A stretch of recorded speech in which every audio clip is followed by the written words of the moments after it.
this again. This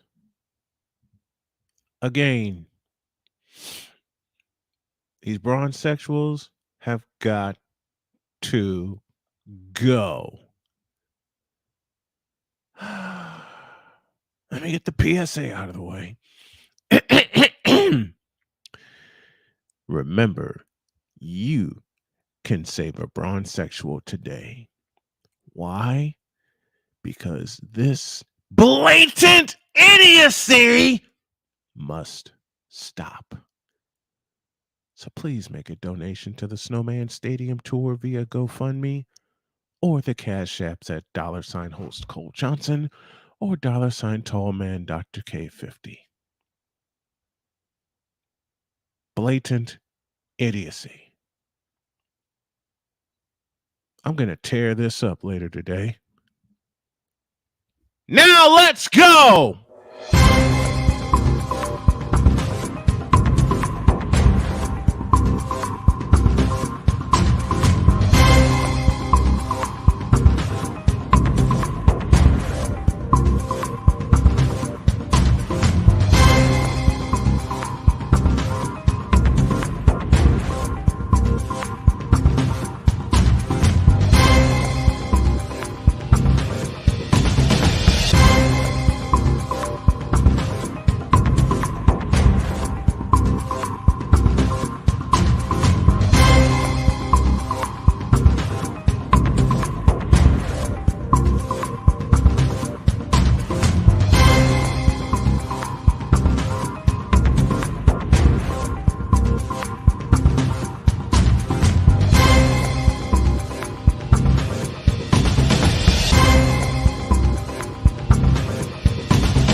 On your mark, get set. Let's go. I can't do it. We'll do it live. Do it live! I'll write it and we'll do it live! Mister, will you please wake up, wake up, wake up, wake up, wake up?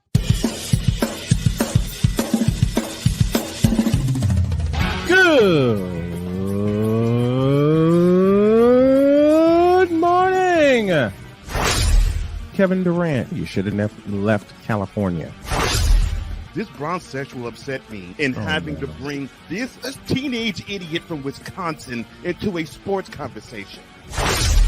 Are you really surprised that the Cowboys are giving up on Ezekiel Elliott? Whoa. Hell no! Well, no one cares about baseball. Bitch, are you for real?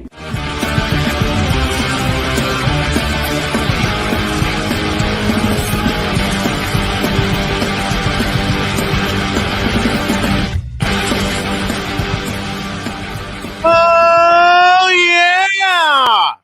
Time to get this party started, ladies and gentlemen. Good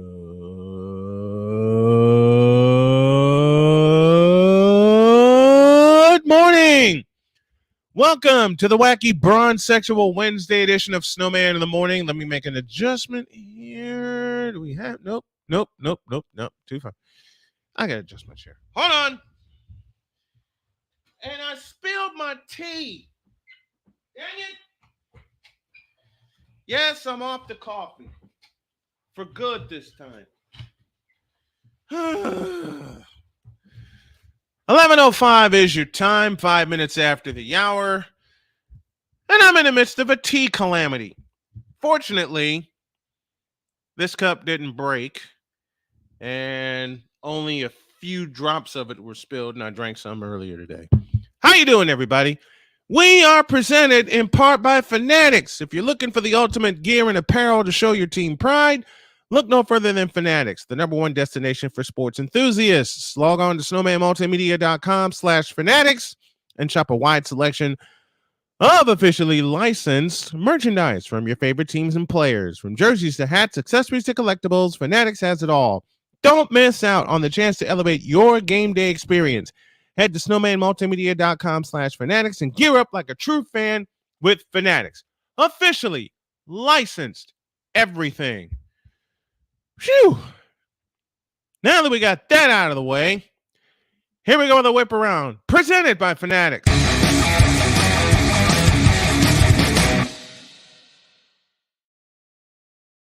Time out. I'm dropping everything this morning. I thought I had everything prepared. I was wrong. Mike Tomlin will return as the coach of the Pittsburgh Steelers in 2024, which means absolutely more mediocrity. Bill Belichick interviews with the Falcons in the coach's first meeting after the Patriots split. Why? Why are you doing that? Taulia Tagovailoa denied an extra year of eligibility by the NCAA. Pete Carmichael reported this on Tuesday. Taulia also played for Alabama before joining the Terrapins. We're now prepared for the upcoming NFL draft. Although Taulia only played one season for the Crimson Tide, Alabama and former coach Nick Saban were a part of Tagovailoa's plea, according to Thamel. The waiver aimed for Tagovailoa to receive an extra year from his freshman year with the Crimson Tide, where he appeared in 5 games, one over the 4-game limit for red shirting. So now he has to prepare for the draft. Well, you put yourself in this situation. Now prove yourself. Pete Carmichael, the last member of the Sean Payton regime, you fired, according to the New Orleans Saints. Well, now a rebuild is fully in place, and the Superdome will never be loud again. Matthew Stafford's wife, Kelly, says her children cried when Lions fans booed her husband. Not surprising. And I'm surprised that they booed Matthew Stafford for as much as he gave to that city for 12 years. Well, Lions are moving on. Rams ain't. And the Los Angeles Clippers. Good Lord. Why do we have to talk about the Clippers this morning? Because they are slated to host the 2026 All-Star Game. No. Can we just have it back at Chase Center? Please?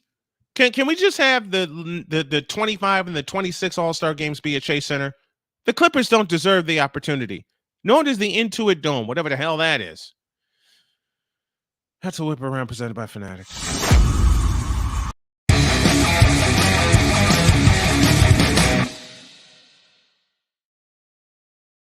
To the Fanatics feedback zone, and seriously, Larry's the first one in. Says, good morning and skol to you, my friend. Here's one in your honor. Woo! I'll tell you what the brew is after the break. Man, Big Teddy Bear 1100, morning to you, my brother. Love to have you. And seriously, Larry says it's hanging in there. And I think that's my buddy Mickey out in the Pacific Northwest.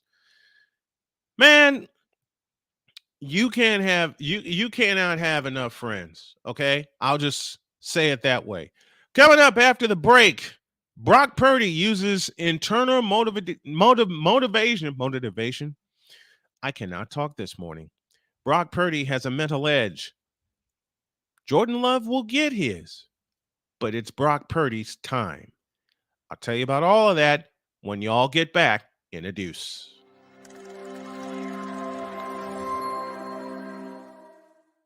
Everything Boston. I love you morons. New Kids on the Block, New Edition. Dear whatever the law firm is. Sincerely, the U.S. Supreme Court. Ben Affleck, Matt Damon. Go yourself again, Jason Whitlock.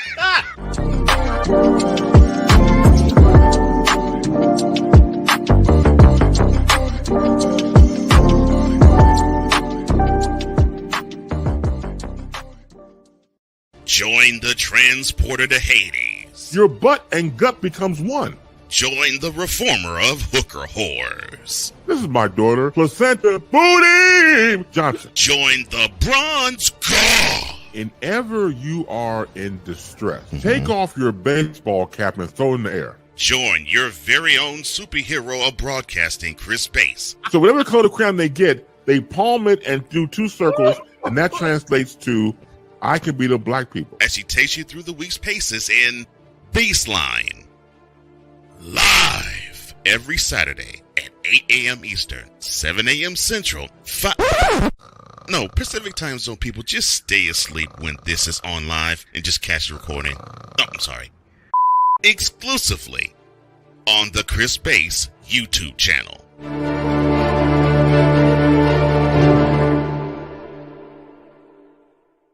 Ready to hang with some fellas who know football? Let's ride. LC Muscles 28. I think they're the most overrated defense in the league. Steel Sermon. We did not trail for a single second. Tiny Tim. McCarthy is a bonehead. A Pizzle 90. I'm going with my boys. Fins up, baby. Get ready for the 4 Horsemen of Pick'ems. Every Wednesday night at 10 p.m. Eastern, 9 p.m. Central on YouTube.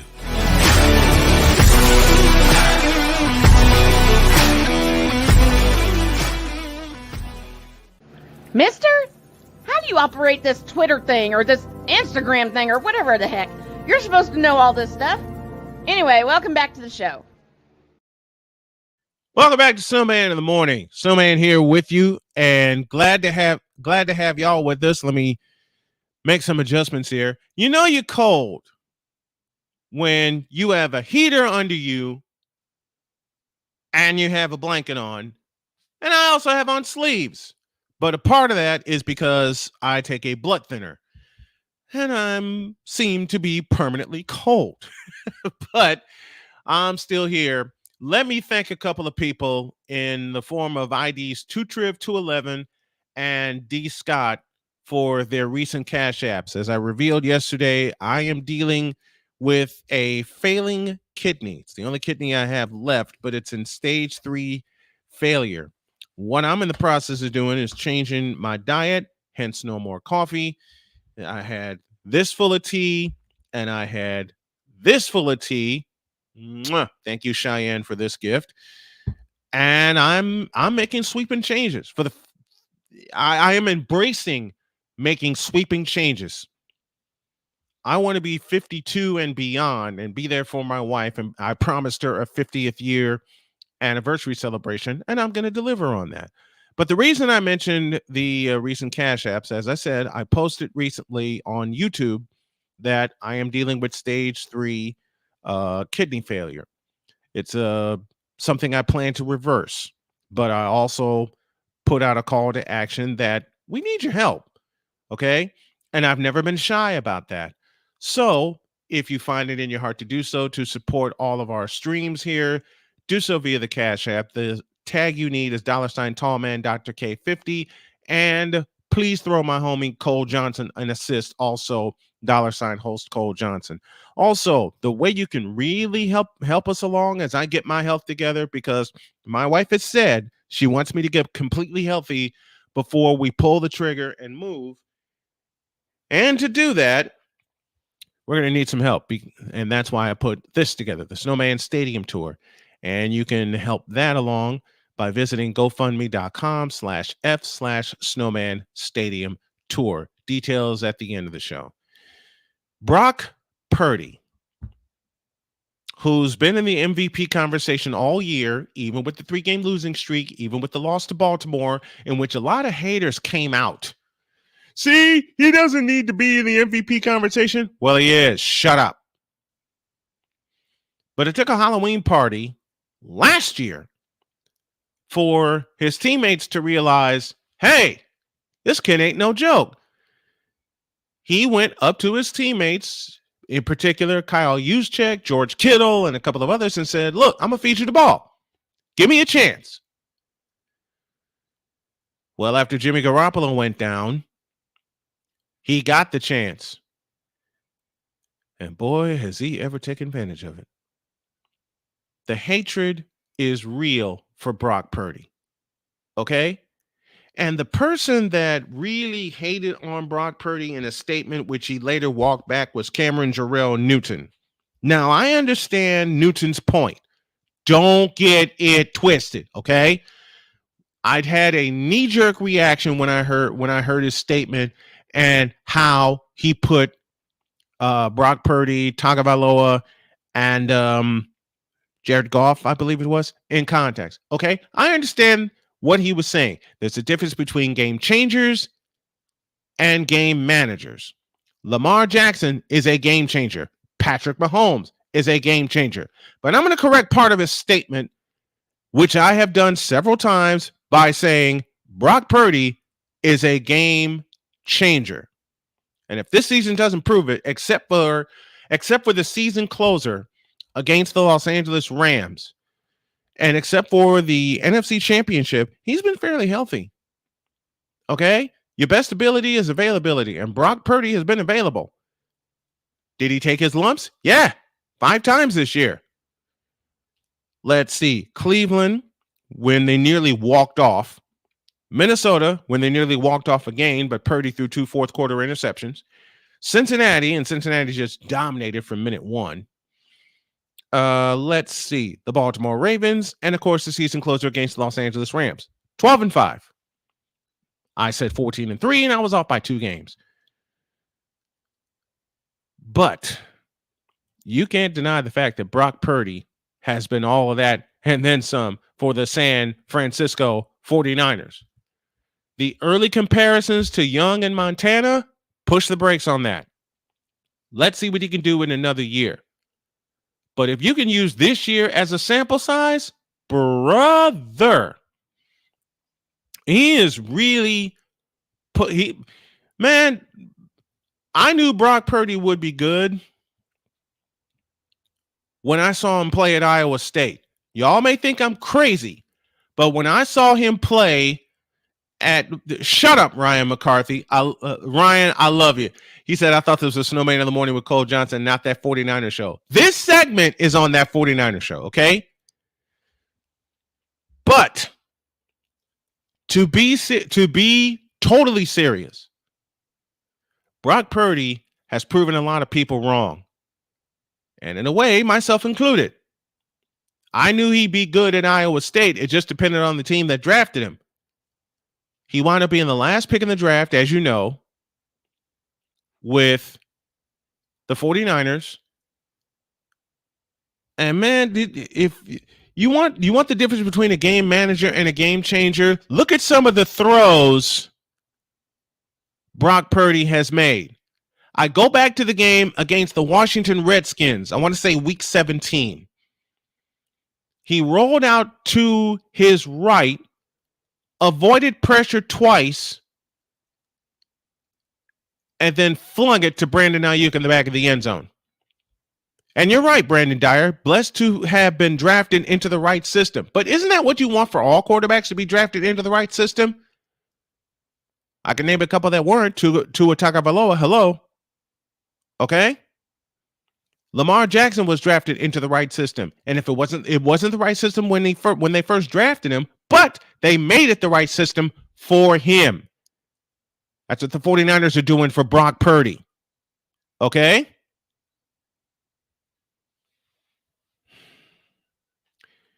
This Saturday, he gets the test of his life. And I said that last year against Philadelphia, knowing how much stronger the Eagles' defense was last year. This Saturday, he gets the test of his life because he plays a divisional round game at home against the 7th seed Green Bay Packers. And another up-and-comer in Jordan Love. Jordan Love is a game manager, ... for now. He has gotten better over the course of the season. He has gotten a lot better, and what the Packers are doing is the same thing the 49ers are doing, the same thing the Baltimore Ravens are doing, and I'm listing Super Bowl contenders, and that's put the right weapons around a quarterback that can make a difference. Brock Purdy has made several differences. Here's the biggest difference I have with San Francisco and Baltimore as compared to Green Bay. Now, Green Bay has Aaron Jones, and Aaron Jones torched the Cowboys for 118 yards. You got to be consistent with that running game. I've said it all season long, and I have been proven right. There's a big weapon that Brock Purdy gets to lean on Saturday night, and that weapon is the one and only Christian McCaffrey. But this ain't all about McCaffrey. This is about Brock Purdy. Brock Purdy is a game changer. Okay? He's a game changer. Now, that statement very well may change next year, and I understand that. But we're talking about a quarterback that was a 3-year starter in high school in Arizona, a 4-year starter at Iowa State. So he's done nothing but start and have success. And oh, by the way, he took Iowa State to a couple of bowl games. So he's been a winner at every level. So it makes no sense not to believe that he wouldn't win at this level. He just got extraordinarily blessed to be drafted into Kyle Shanahan's system. And Kyle Shanahan has unlocked, unleashed, and unloaded Brock Purdy on everybody. The only team that really shut him down was the Baltimore Ravens on Christmas night. Every other game he played, he's had a chance to win.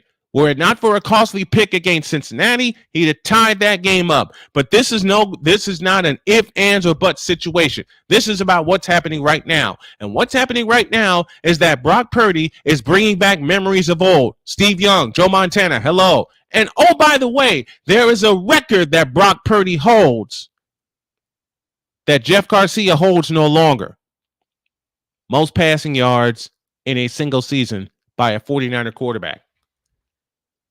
He became the third 49er quarterback to throw for 4,000 yards in a season. Who were the other two? Jeff Garcia and the legendary Steve Young. The way you usurp a legend is to become one.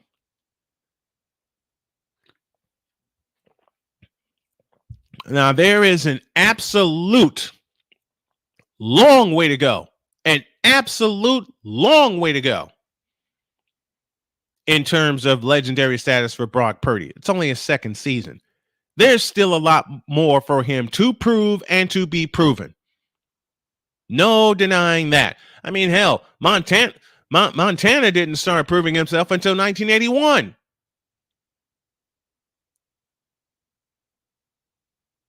And all Joe Montana did was launch one of the greatest dynasties ever. It took a catch by Dwight Clark, all 6'4", the late great Dwight Clark, all 6 feet 4 inches of him out of Clemson to make that legend happen. But to do it against America's team, come on, your legend is cemented with that. And mind you, in that game, the 49ers turned the ball over 6 times. But they stuck with Montana, he stuck with them, and brought him to a Super Bowl. Was Jeff Garcia a game changer? In a couple of ways, yeah. Because remember, he played for the Calgary Stampeders for a long time. He became a game manager when he took the money in Cleveland. And I'm not going off on Cleveland yet. That fingertip, man, don't get me started on that fingertip catch, D. Scott. And D. Scott, thank you for the Cash App. I truly appreciate it. If y'all haven't read my post about what's going on with me, check it out on YouTube. I'll probably post it on Facebook later. But the playmakers around Brock Purdy, he's cementing his own legacy. He is cementing his own legacy. And all he has at his disposal is a ton of experience.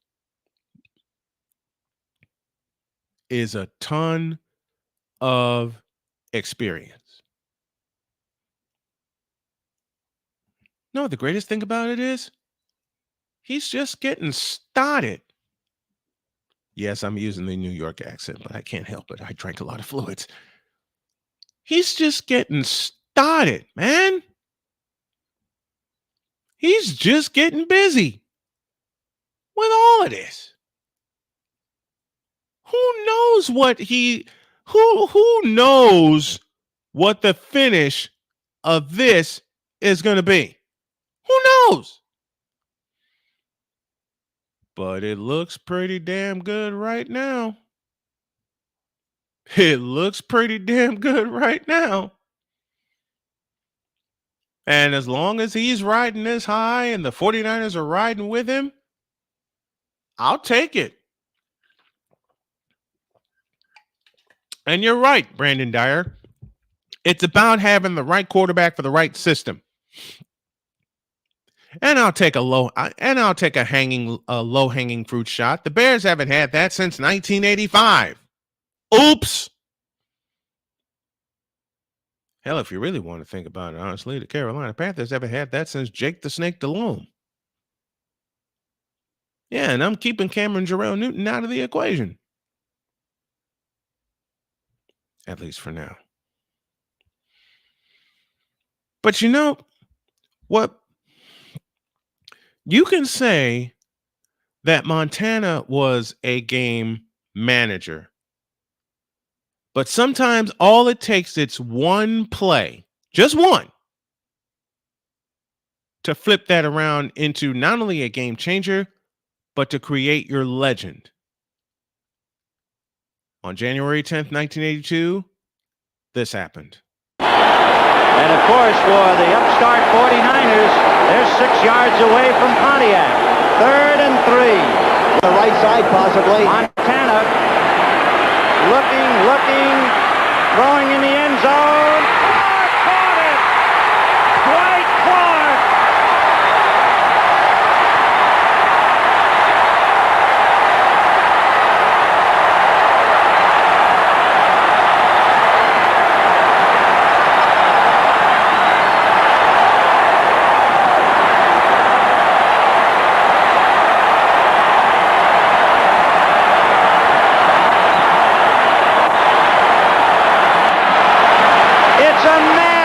At Candlestick. And the house came tumbling down. 28-27 San Francisco. We don't know. And Larry, he did not try to throw it away. I'm sorry. Well, let me be frank. I thought he was throwing it away too. I did. But then Dwight Clark came out of nowhere. Dwight Clark came out of nowhere to make that catch. Speaking of coming out of nowhere, I got another one for you. And this highlights the legend of Brock Purdy. Okay? There's a fellow that I love dearly by the name of George the Animal Kittle. And yes, I said it right. George the Animal Kittle. You want to know a play that can add to or start a legend? And in this case, I believe it did both. Let's go back to last January. Purdy, a lot of room now. Odin up over the middle. Oh, what a catch by Kittle. Are you kidding? George Kittle.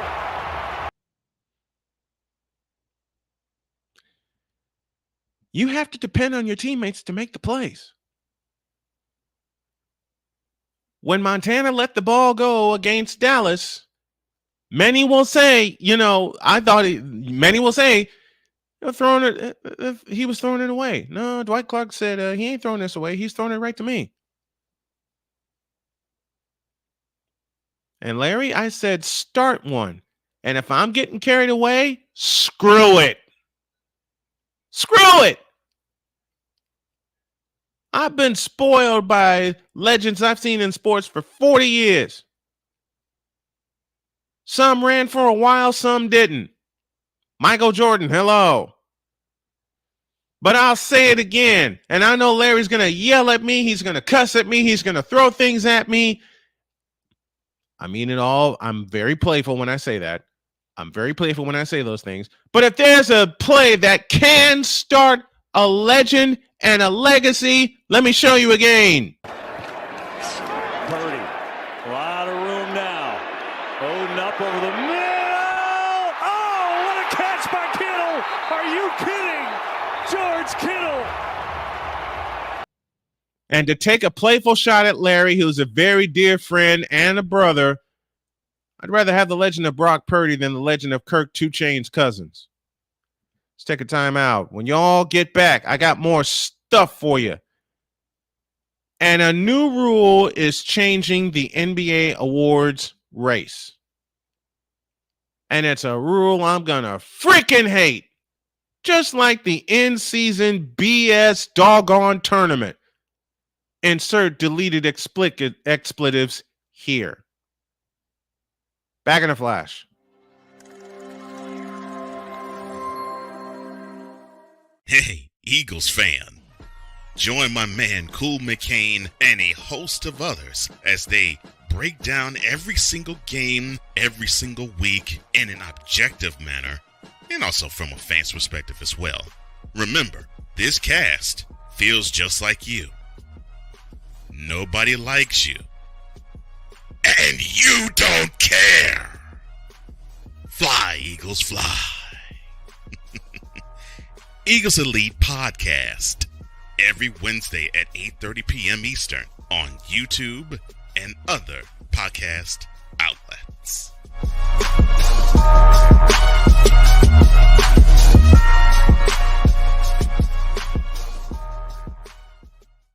Everything Boston. I love you morons. New Kids on the Block, New Edition. Dear whatever the law firm is. Sincerely, the U.S. Supreme Court. Ben Affleck, Matt Damon. Go yourself again, Jason Whitlock.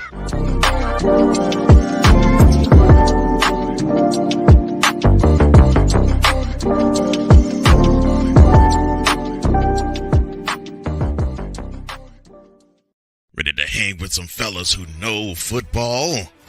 Let's ride. LC Muscles 28. I think they're the most overrated defense in the league. Steel Sermon. We did not trail for a single second. Tiny Tim. McCarthy is a bonehead. A Pistol 90. I'm going with my boys. Fins up, baby. Get ready for the Four Horsemen of Pick'ems. Every Wednesday night at 10 p.m. Eastern, 9 p.m. Central on YouTube.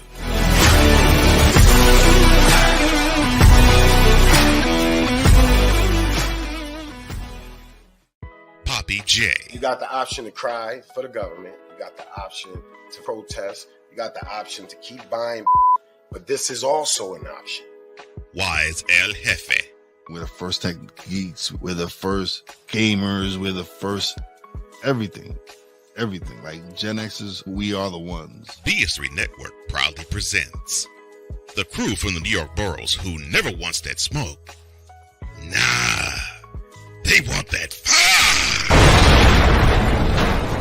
Poppy J and Wise El Jefe. Fridays at 9 p.m. Eastern, 8 p.m. Central. Check your local listings for your viewing and listening pleasure.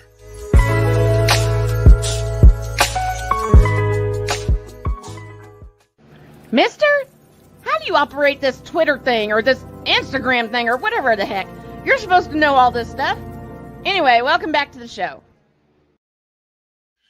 We are back here on this Wednesday edition of Snowman in the Morning. And Larry, I'm going to mess with you. I take any quarterback to go with Debo, CMC, Trent, George, Nick, etc. Yeah. You and quite a few other people would. Here's the point. Brock Purdy is perfect for that system.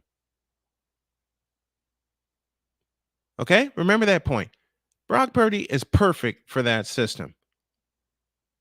And since we're trading playful shots, I'll repeat my statement that I said a moment ago. I'll take the legend that's growing with Brock Purdy. And yes, I'm capitalizing those words over what's happened with, and I wish no injury on anybody. Side note, I wish no injury on anybody. I would love to see what Kirk would have done for the remainder of the season. Would he have brought the Vikings to the playoffs? I say yes. But I'll take what I have with my 49ers over what Kirk 2 Chainz Cousins has delivered. Now then, there's a rule in the NBA that's meant to curb load management. Larry's not like a dozen QBs over Kirk. See, you get it. You get it. And I love that. The 65-game rule in the NBA could cost players millions. Not to mention could shift all the awards and who wins them before one vote is cast. Okay, why do you have to put a 65-game rule in place anyway? Okay, there should be no such thing as load management in the first place.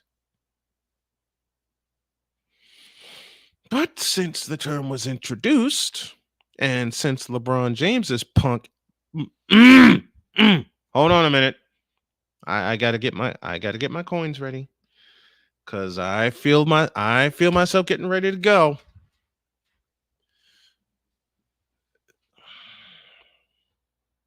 About that rule, a lot of people will say, You're despicable. but you want your stars to play. I mean, when I was watching basketball growing up in the 80s, the only time they didn't play is if they weren't able to. An illness, an injury.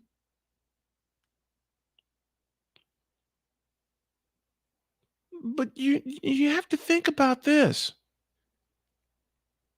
The team drafted you to play for them. Therefore, if there is a game scheduled, you play. I mean, weren't you taught as an athlete to play through things? If you're physically unable to move, I can get that. Okay? As I said, injury, illness, whatever, death in the family. Because players have missed for that. Fatherhood, players have missed for that too. But this load management stuff, you need to, and this 65-game rule could, playing in Charlotte. There you go. Thank you, Ryan. Playing in Charlotte.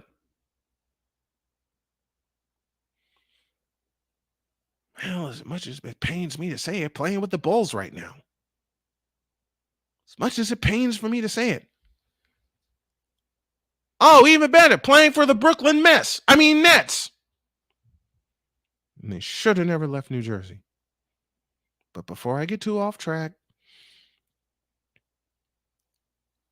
are these players today worried about money or winning a championship? Because if you want to win the championship, you play as many games as you need to get ready. Isn't that the idea? That's what I was taught. Isn't that the idea?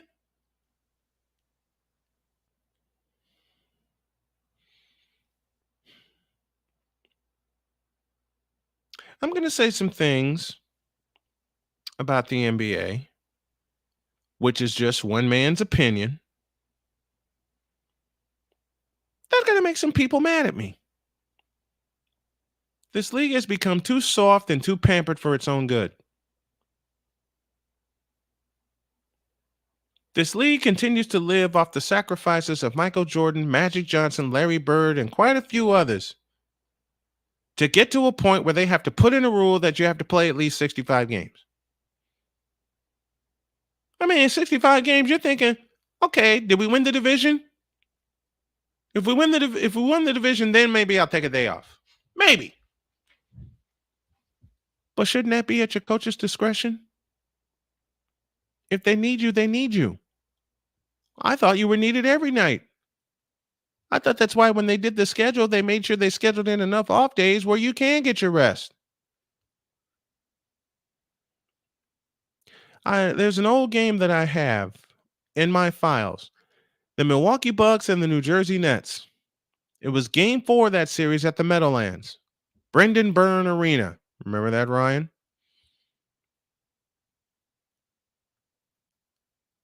There was a former Duke basketball player by the name of Mike Jaminski who was with the Nets at the time that was on the floor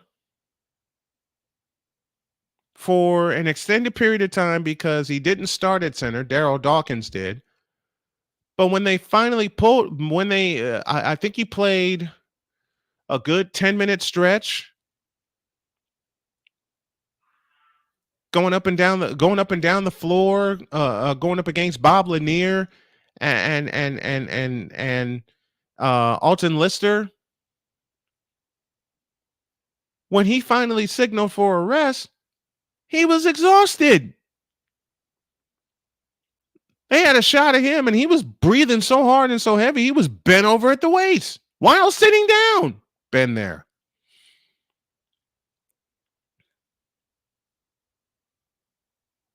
And you're right, Larry. The league is making business decisions more so than the players.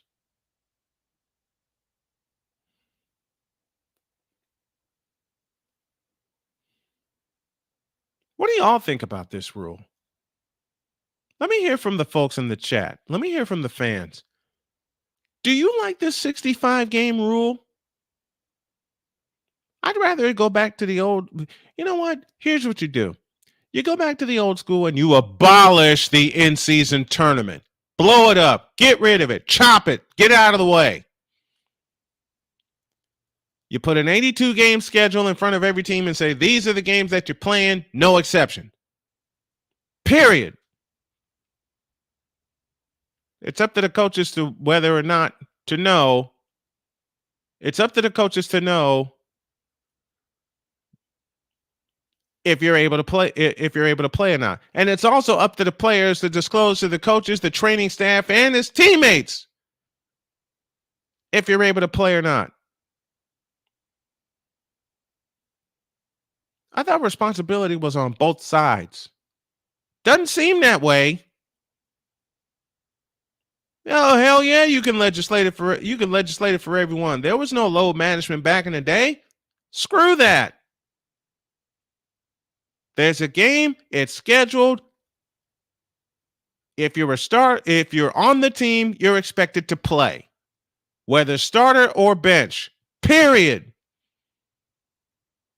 You know what you do with listen, first of all, you know how you really, really, really set this up and set it up properly? You get rid of the one and done rule. You blow it up.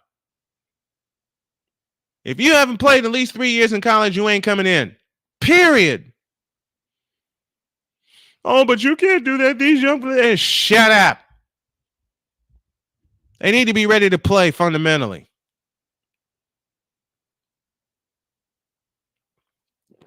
Because how can you put on a performance if you're not fundamentally sound to do so? Huh? How do you like them apples? You're in a professional basketball league. You are expected to know if you can play or not. Okay?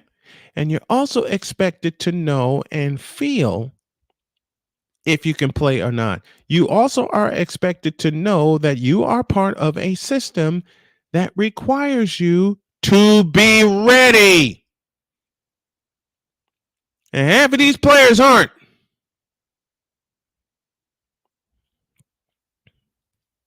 Shall I go all the way there? Nah, I'll do it the second hour.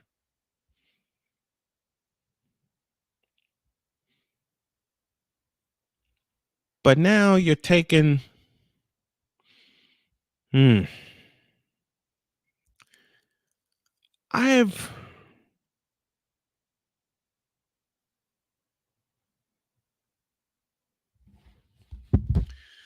okay.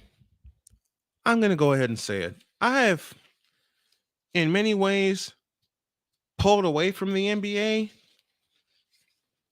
because, in all honesty, I didn't like the quality that was coming in. I just didn't like it. Now, again, this is just one man's opinion. I am not an athlete, nor do I intend to become an athlete, but I know what I was spoiled by. And the other thing that could take a player out, a suspension. Michael Jordan, 92-93 season, when he bumped a referee in Utah in a triple overtime game, cost him the game the next night in Phoenix. People don't expect me to remember that, but I do.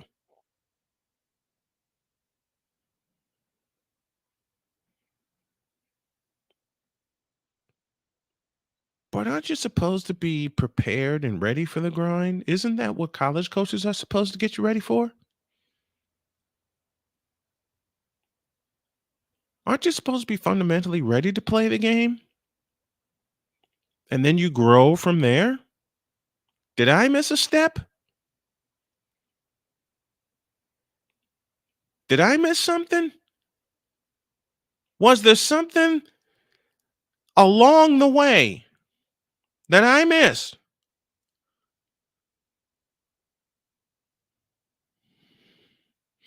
Was there something along the way that I missed? Let me go back to Larry's comment. Every player's load management is different. Can't legislate it for everyone. Yes, you can. And you do it like this. You get rid of load management, man.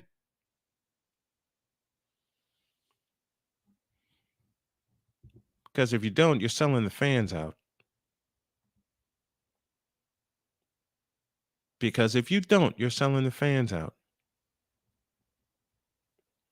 And once you lose fans, they're hard to get back.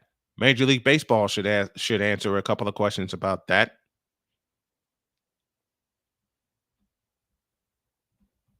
Major League Baseball should answer a question or two or three or four about getting fans back. And they've been trying to do that since 1994. They're not all the way back. They're not all the way back. But quit it. Quit putting all these sub rules and sub regulations in there, which causes a player like Joel Embiid, who shouldn't have been the MVP last year, to say, quote, I just want to play as many games as possible. It's unfortunate I missed the last 4 games, but you can't control it. Close quote. Yeah, an injury.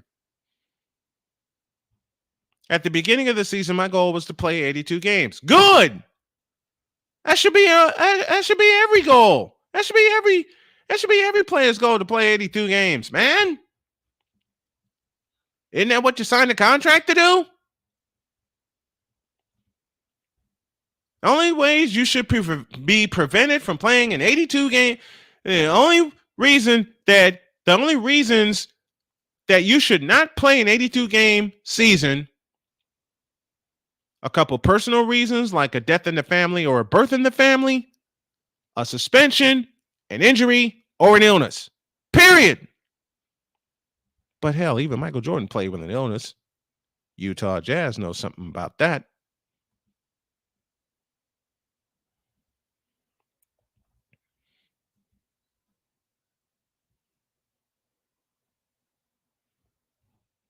It's just sad that they have to put all these extra regulations in.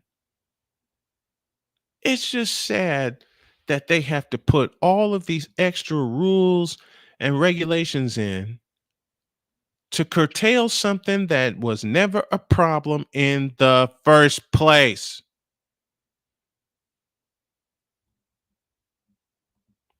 That was never a problem in the first place.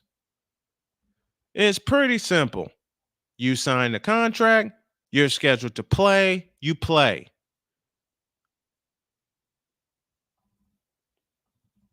Let me say that again. You sign the contract with your team, you committed to the team, you committed to your coach. And unless it's a DNP decision, if you're scheduled to play, you play. Period. All this load management stuff, which is what started pulling me away from the NBA anyway, because you check in and try to see the players that you want to see, and they're not playing. Really? Really?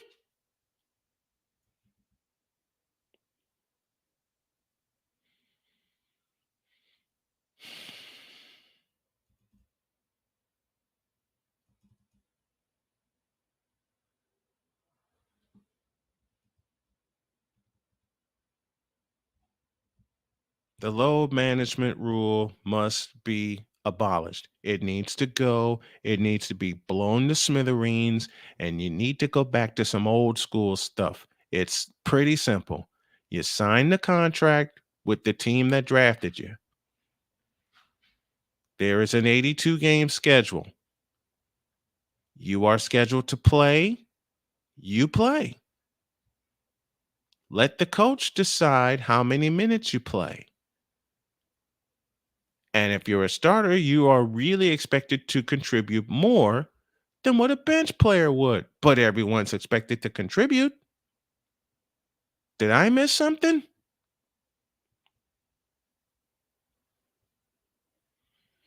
Ryan says, here's a twist of one and done rule. You can declare for the draft after one season.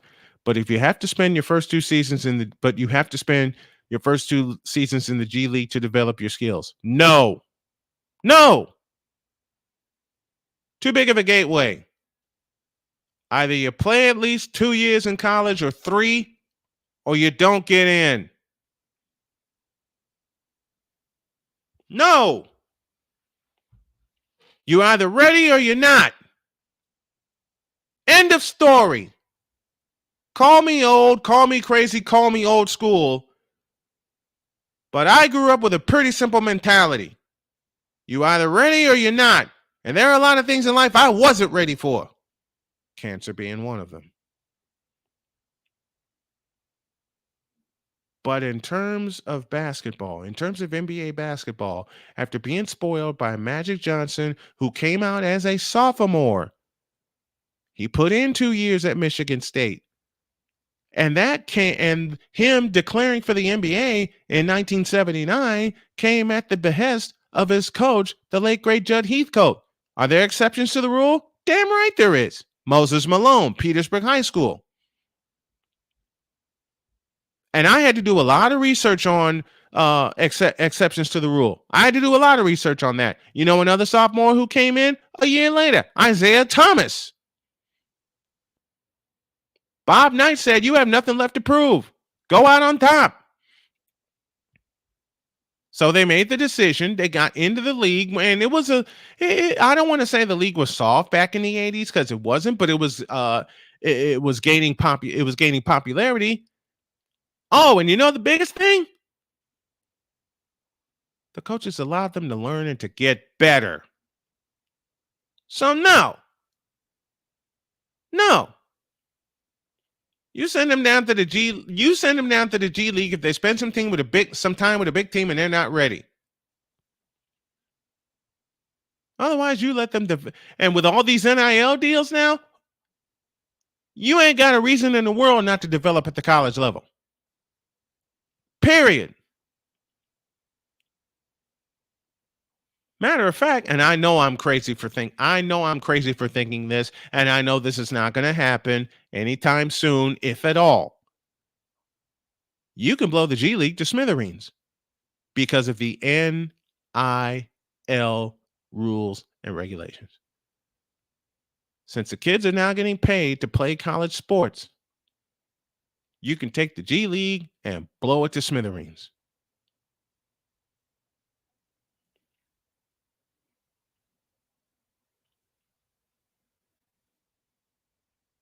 If you have a job and you perform load management, you think they'll keep you around?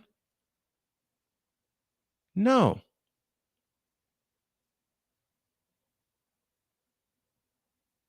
If you're one of us regular people and you get the job that you want, and all of a sudden you start load managing because one day you don't feel like going to work and you don't have an illness, which is what a lot of people feel nowadays, given the state of some of the jobs that I've heard. And I understand that. Been there, done that, got the t-shirt, burnt this when I got done with it. There's my clever edit. But as far as these athletes that are being paid millions and millions and millions of dollars, it's pretty simple. You sign the contract, you let the coach determine how many minutes you play, but if there's a game scheduled, you play. Period. If he doesn't think you can help the team that night, then that's his decision. He's the leader of the team and ought to stay that way. There. Oh, and by the way, you take the G League out of the and back to Ryan McCoffey's suggestion, you declare after one season, you're not ready. I may be crazy for thinking this, but this is me being spoiled with greatness in terms of the athletes I have followed for many years. Load management in the real world, according to Seriously Larry, and it's so true. We fired somebody. Now you got to do his job too, and you ain't getting any more money to do so. Hey, how do you like that? Bring it on, Ryan. Bring it on. As a matter of fact, I want this to be our subject for Coffee with McCarthy on Monday. I want this to be a subject.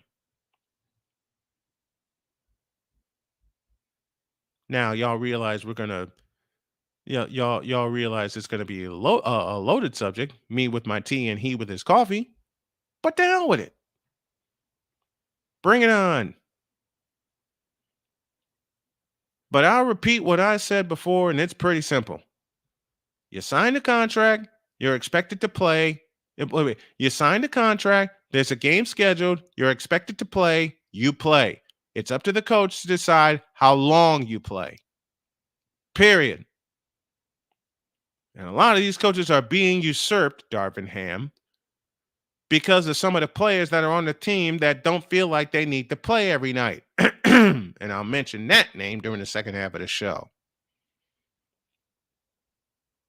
There, how do you like that?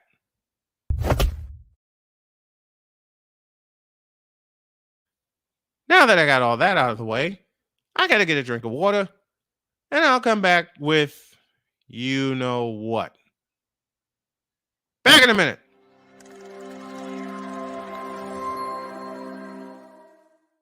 Everything Boston. I love you morons.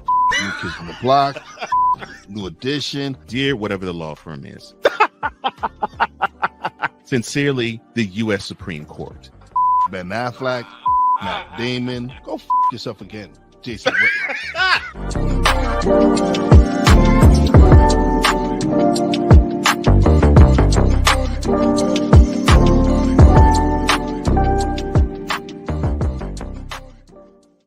Join the transporter to Hades. Your butt and gut becomes one. Join the reformer of hooker whores. This is my daughter, Placenta Booty Johnson. Join the bronze god. Whenever you are in distress, take off your baseball cap and throw it in the air. Join your very own superhero of broadcasting, Chris Bass. So whatever color crayon they get, they palm it and do two circles, and that translates to, I can beat up black people. As he takes you through the week's paces in Baseline. Live every Saturday at 8 a.m. Eastern, 7 a.m. Central, No, Pacific Time Zone people, just stay asleep when this is on live and just catch the recording. Oh, I'm sorry. Exclusively on the Chris Bass YouTube channel.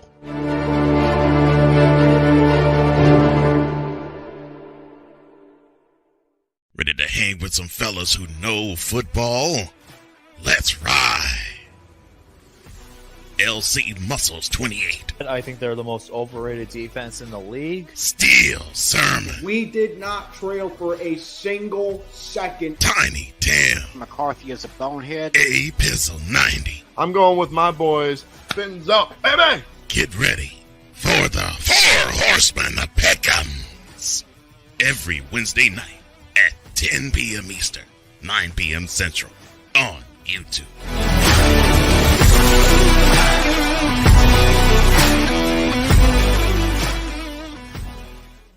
Mister? How do you operate this Twitter thing or this Instagram thing or whatever the heck? You're supposed to know all this stuff. Anyway, welcome back to the show. Want to sponsor this program or any others run by Snowman Multimedia?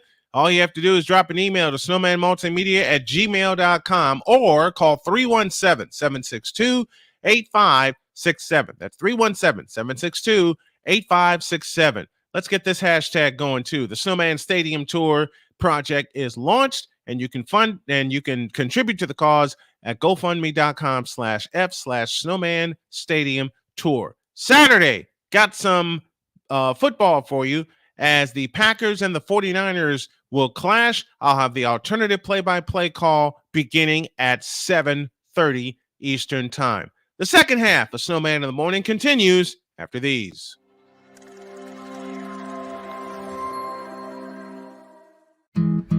Where did the time go? I don't know how I got here. You've done the hard part. You quit smoking. Now do the easy part and get scanned for lung cancer. If you smoked, you may still be at risk, but early detection could save your life. Talk to your doctor and learn more at savedbythescan.org. If you're talking, they will hear you. We all want our kids to grow up safe and healthy, so we show them how. And we tell them with honest conversations that let them know what we expect. Not just one time, but every chance we get. That's especially important when it comes to alcohol and other drugs. Kids not only need to know the dangers and how to avoid them, they need to hear it often from you.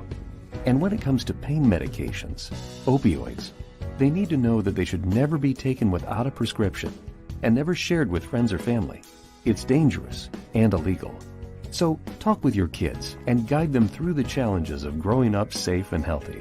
Because when you talk, they hear you. For more information about talking with your kids about underage use of alcohol and other drugs, visit underagedrinking.samhsa.gov. So talk, they hear you. You can do it if you try. He was only 58 years old when he passed away. That outcome could have been different. Colorado happens to be one of the worst states for radon levels. It's in our ground, and it seeps up. The more you breathe radon, the more chance you have of DNA being hit and the cell mutated. The EPA estimates 22,000 lung cancer deaths a year caused by radon.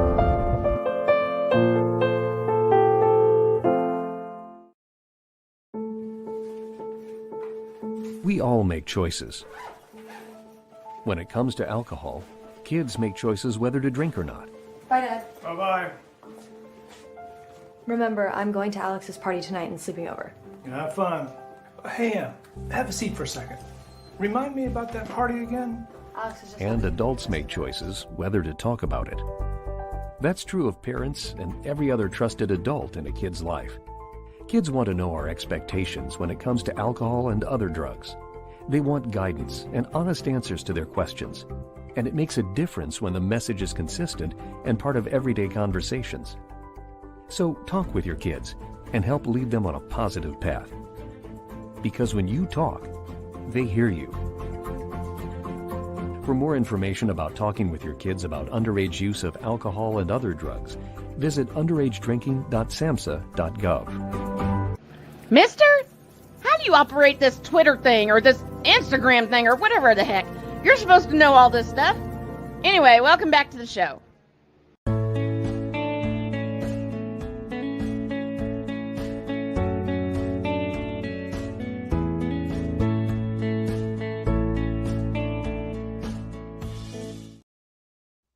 Second half of Snowman in the Morning begins, and it's presented by BetUS.com. Listen up, sports bettors. Your favorite sports book is back and in their 30th year of action. They have live in-game betting, incredible odds, daily odds boosters, props and parlays, fast payouts, and exceptional one-to-one customer service. BetUS.com has it all. And when you sign up and use the code Snowman, you will get a 125% deposit match on your deposit. Log on to betus.com or call 800-792-3887. That's 800-79-BET-US.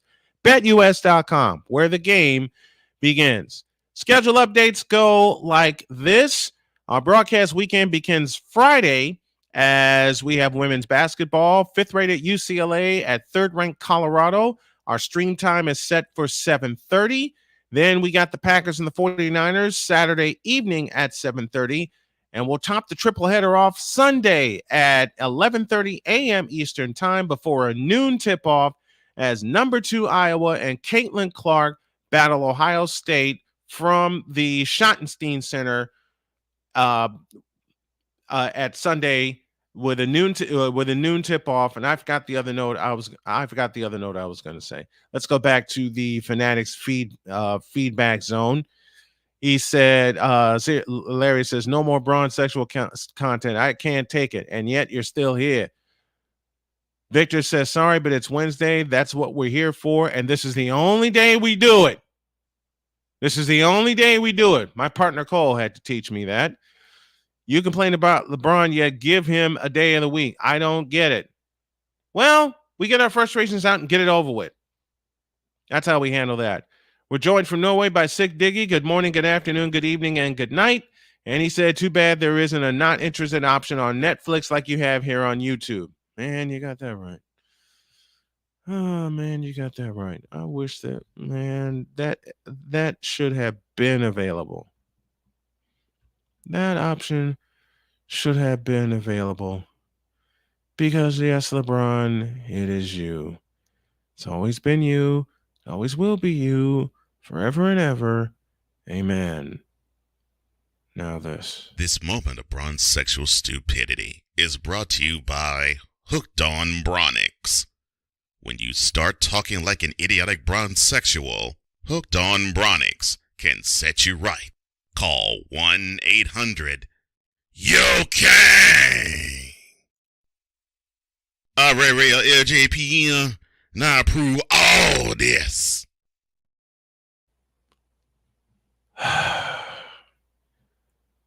This is going to be probably going to be one of the shortest Braun sexual confessions I ever did. With that in mind, let's go. In a world where partial greatness is celebrated and total greatness is shunned, there stands to be a figure on the lips of those who love him and those who hate him. The inane comparisons to Michael Jordan and Kobe Bryant continue and has existed since 2003. There is no end in sight, for the battle between those who unconditionally love and unconditionally hate him wages on. These are their stories. Welcome to the Braun-sexual Confessions. Netflix, why are you doing this to us? You know who will reportedly be part of a new project where Netflix follows the journeys of 5 NBA players in a similar format of quarterback. LBJ, Jason Tatum, Jimmy Butler, Anthony Edwards, and Domantas Sabonis are the 5 players. And I ain't watching a lick of it. I mean, don't we know and haven't we seen, don't we know, and I'll repeat a question Larry says. Do we not get enough of this guy already? Switch out LeBron James and put Stephen Curry in there. Oh, right. He already has his own underdog. I think that's the name of it. But the heck with it. Switch out LeBron James and put Stephen Curry in there because LeBron James sucks. As a person and as a basketball player. In the same style that they did quarterback where they follow Patrick Mahomes, Kirk Cousins, and Marcus Mariota for the 2022 season.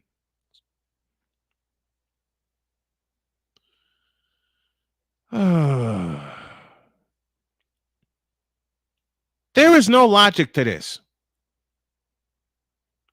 Just because he's played the longest, accumulated the most points, turnovers, and rebounds, not rebounds yet, but you're going to give this guy a partial documentary and then eventually his own documentary? Man, this whole doggone career has been a documentary. Stop it. Matter of fact, wait a minute. Wait, that's why he's in LA. You're right, Sick. That's exactly why he's in LA. You're going to get this. You are actually going to give this guy, this fundamentally flawed basketball player who can't play worth a lick, and is compared to the greatest player to ever play the game, his own docuseries?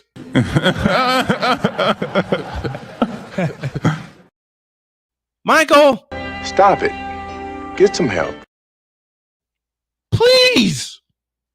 Please!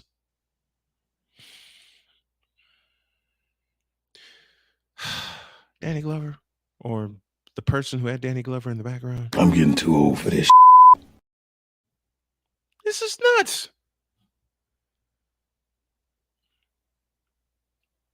And his company, of course, Spring Hill Company, is producing the Sam! I don't remember asking you a thing.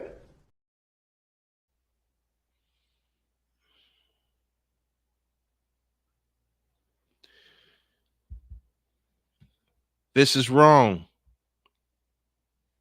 This is wrong. This should not be happening.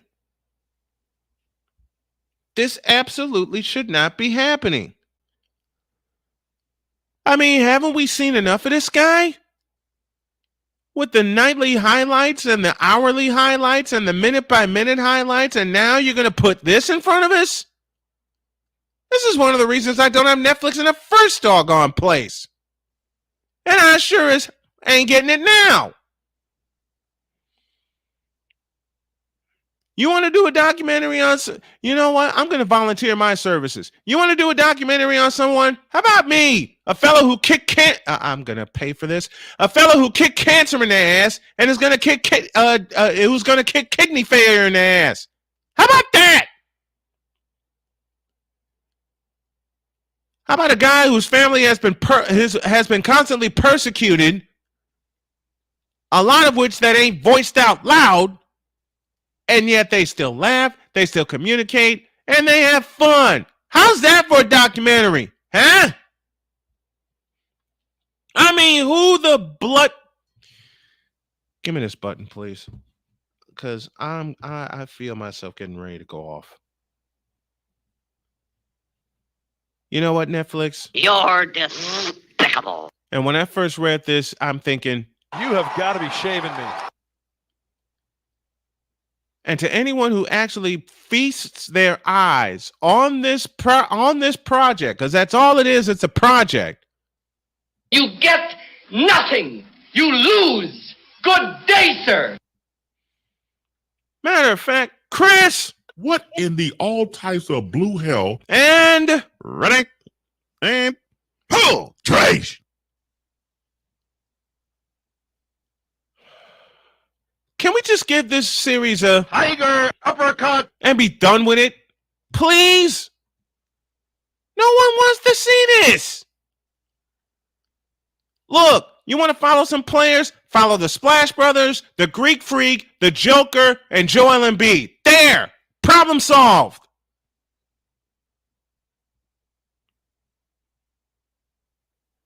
There. Problem solved. Off the court, he's done way too much. Nah, I disagree with that. He ain't done enough. Not with some of the stuff I know. Good grief. I'm sick and tired of this guy getting featured when he should not be. This guy's a bigger fraud than the Philadelphia Eagles. I'm sorry, JJ. No, I'm not. This guy's a bigger fraud than the Philadelphia Eagles, on and off the court. Can we just get this? Come here, give me this button here. Can we just give this guy's career a yoga fire and be done? Oh, you're giving me permission to say it? Thank you, JJ. This guy's career spanning 21 years, 22 if you count ESPN with it, is as big a fraud as the Philadelphia Eagles.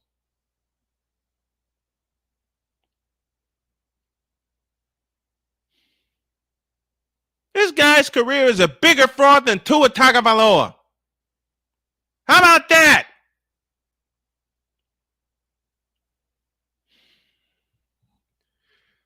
And Netflix is actually going to do this? You fool! I am sick and tired of this guy getting all the features when he hasn't done a thing for the league in 21 years. How do you like them apples? And I know I'm going to pay for this. I'm going to drop a full $5 in the swear jar for what I'm about to say next. But I haven't said it in a while, and I believe I need to say it. Get the hell out of my face, you thirsty bitches. sense flies completely out the window, while purple and yellow glasses are donned, rises a figure who encourages ridiculous, undying loyalty. Good Lord, I'm about to throw up. This has been yet another installment of the Bronzexual Confessions. JJ, and I'm just warming up. Back in the deuce.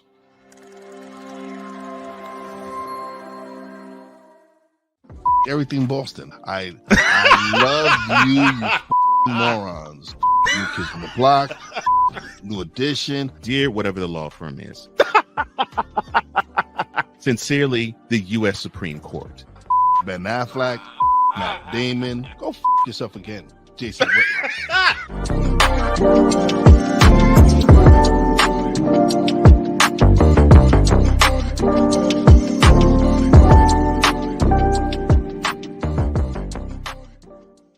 Ready to hang with some fellas who know football?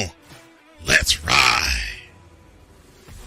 LC Muscles 28. I think they're the most overrated defense in the league. Steel Sermon. We did not trail for a single second. Tiny Tim. McCarthy is a bonehead. A Pizzle 90. I'm going with my boys. Fins up, baby. Get ready for the Four Horsemen of Pick'ems. Every Wednesday night at 10 p.m. Eastern, 9 p.m. Central on YouTube.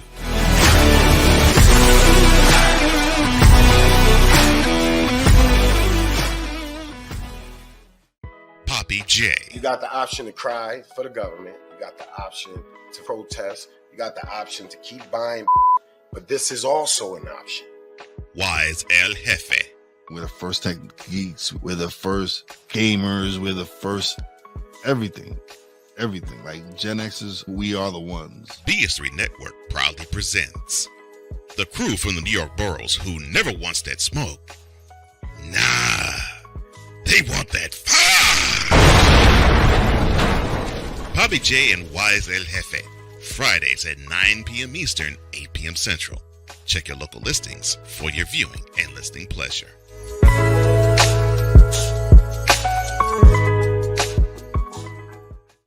Mister, how do you operate this Twitter thing or this Instagram thing or whatever the heck? You're supposed to know all this stuff. Anyway, welcome back to the show. Welcome back to Snowman in the Morning. We got some breaking news.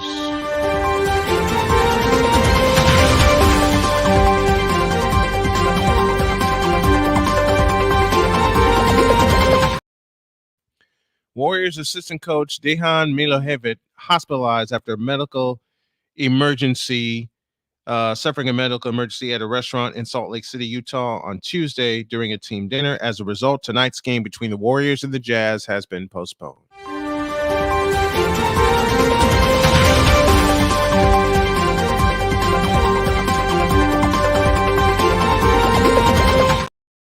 Get well, coach. Get well. Now, I'm not even going to. I'll do this peripheral. This moment of bronze-sexual stupidity is brought to you by Hooked on Bronix. When you start talking like an idiotic bronze-sexual, Hooked on Bronix can set you right. Call 1-800-YO-KANG. Real LJPM. Now approve all this. I hope I timed this right. What is that? What the is that? I hope I timed that right. About that. Shucks. Well, now that I got that out of the way, this portion is presented by Invader Coffee. For the coffee lover who wants quality coffee with no BS and no filler, Invader Coffee is an ultra-premium, veteran-owned coffee company proudly delivering the best coffee your hard-earned money can buy. We aim to serve only the highest quality organic, air-roasted coffee beans sourced from free trade farms all over the world. We keep things simple, the best coffee at an affordable price in order to provide you the value you deserve from your morning booze. 100% fair trade farms, whole of ground, 100% air roasted coffee, and a 100% Money back guarantee. Log on to invadercoffee.com, place your order, and use the code Snowman for 15% off said order. Invader Coffee, fuel for the fearless. All right, here's round 2 of this mess.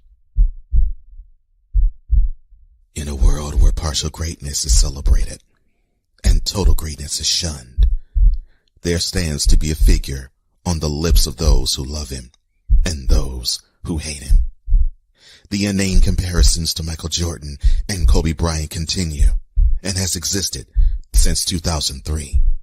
There is no end in sight, for the battle between those who unconditionally love and unconditionally hate him wages on. These are their stories. Welcome to the Bronzexual Confessions. I was doing fine this morning. I really was. I was doing great, man. I came back here on time. I was getting everything set up. I had my breakfast. I even forewent my coffee regimen for tea. I had green tea with some ginger and turmeric tea plus a shot of emergency. All right, to get some vitamins. Then I opened my email box. My partner and dear friend Cole Johnson sent me all the peripherals. And then all of a sudden, bam! I want y'all to read that carefully. Because I'm going to eviscerate the daylights out of this statement by saying one sentence. There's only one sentence that needs to be said. First, in front of me, it says LeBron James might be the most underrated defender of all time. That's a lie. One of the most underrated defenders of all time just happens to have the first name of Michael Cooper. Anybody remember him? Underrated defender? How about James Worthy? Underrated defender? How about Scottie Pippen? Underrated defender? How about Klay Thompson? Underrated defender? How about Tyrese Maxey? That's for you, JJ. Underrated defender? Where's my coin? Where is my Super Mario coin? Underrated defender? My ass! Underrated defender? How about Andre Iguodala, who locked up LeBron James in 2015 and earned the Finals Most Valuable Player award? And here I go in the swear jar again. Underrated defender? My ass. How about Luol Deng? Huh? Forgot about him, didn't you? You want a real underrated defender? How about Larry Joe Bird? How about Magic Johnson? How about Moses Malone? Moses Malone was an underrated defender. Don't get it twisted. Larry, I don't have an answer to that question. Who posted that? Barstool Sports or some dude on Twitter? Probably some dude on Twitter. How about Joakim Noah? I want everybody to get in on this one. Okay? I want everybody to get in on this one. Who do you think was an underrated defender? Because LeBron James doesn't play defense. We've already established, us rational thinking basketball fans have already established that. LeBron James and defense do not belong in the same sentence. Let me correct myself. LeBron James and defense never belonged in the same sentence. At all.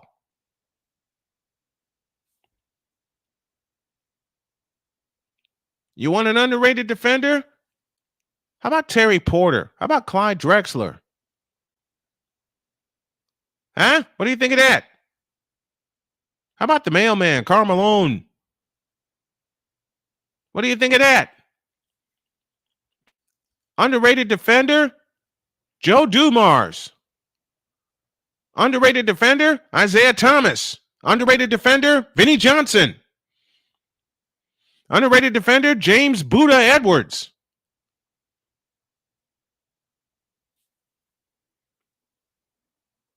Underrated defender? I've seen underrated defenders, and he ain't it.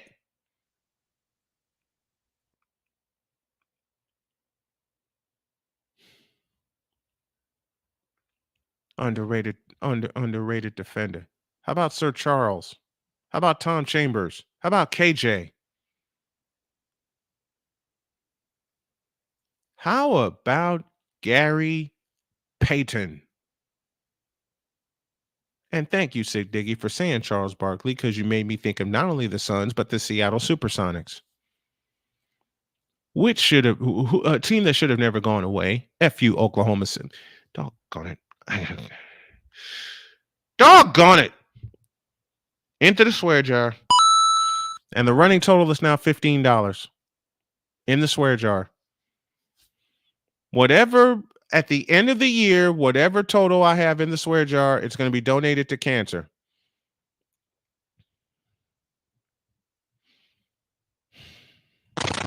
See? No, I'm just playing sounds.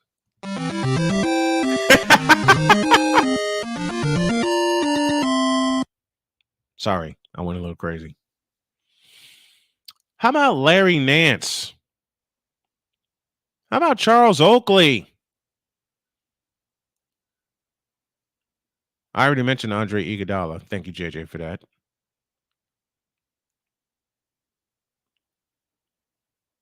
How about Patrick Ewing? Never thought of that, did you? See, we're all naming underrated defenders here. David Robinson. We all can defend better than LeBron, and my ass is 51. Doggone it, I did it again. 15 and a quarter. Alonzo Mourning. Larry Johnson. Muggsy Bogues. Dwayne Wade, I'll give you. Reggie Lewis. How about that? Brian Shaw, before he got Lakerized. How about that? How about Shaquille O'Neal? And I stood next to Shaquille O'Neal, and at 6'5", I felt like a gnat. How about Spud Webb? How about Tony Parker? How about Maurice Cheeks, Andrew Toney? Thank you, Larry. How about Bobby Jones? How about Kobe Bean Bryant, who could swipe the ball from you in a blink and you won't even know he's down the court and dunking the ball? How about that?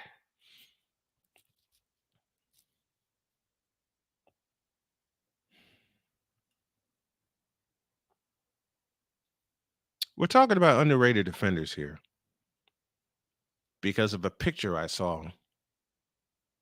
Pau Gasol, there you go. Marc Gasol. Both of them. Pau Gasol, Marc Gasol. How about that? For a while, Roy Hibbert, until the Atlanta Hawks showed up.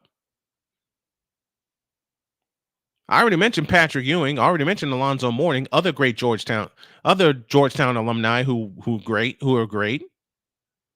Kawhi Leonard. How about that? How about him? Huh?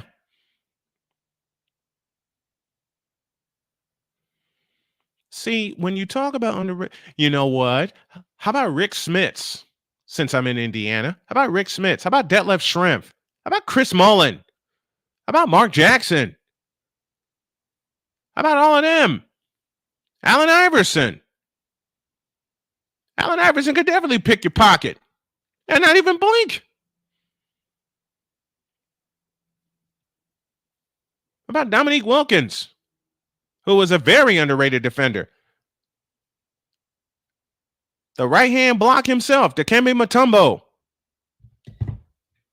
He of the wagging finger fame. Little big man, Avery Johnson. Mario Alley.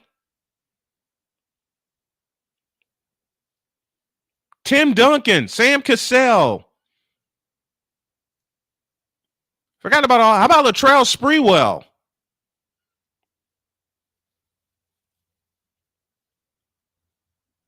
How about all of those guys? Sean Elliott, who I had the pleasure of meeting. Rajon Rondo. Kevin Garnett. You can't type this morning, JJ. And I haven't been able to type all week, so we're even. Danny Ainge, Dennis Johnson, Robert Parrish. How about that?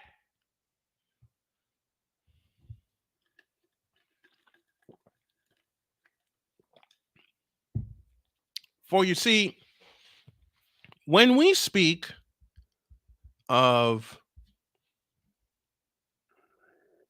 underrated defenders,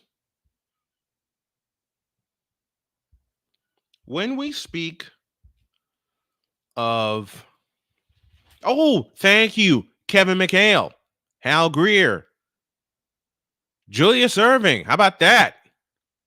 I already mentioned Michael Cooper. George McInnes. That's for you, JJ.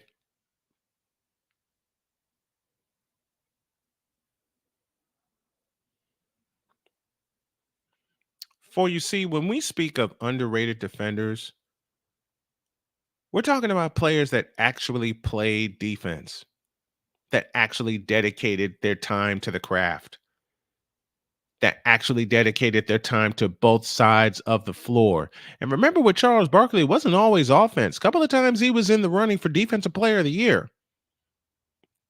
And of course, if you want to compare greatest of all time, and since people know Ben Simmons is not, Ben Simmons plays as soft as defense as LeBron does.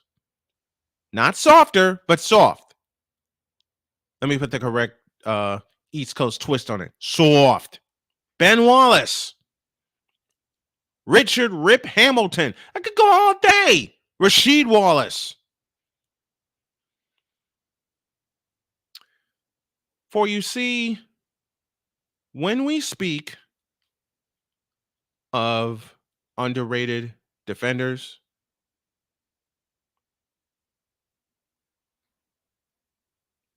we talk about people who actually play defense. We talk about people that actually dedicated time to the craft, that actually dedicated time to both sides of the floor. And thank you, Sig, Tayshaun Prince, and Chauncey Billups. Underrated defender?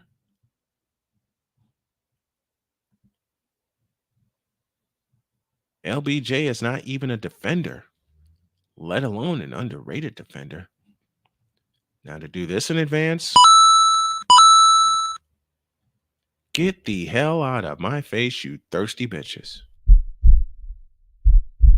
In a world where logic and sense flies completely out the window, while purple and yellow glasses are donned, rises a figure who encourages ridiculous, undying loyalty. Good Lord, I'm about to throw up. This has been yet another installment of the Bronzexual Confessions. One more, and then I got to go feed some rabbits. I'll be right back.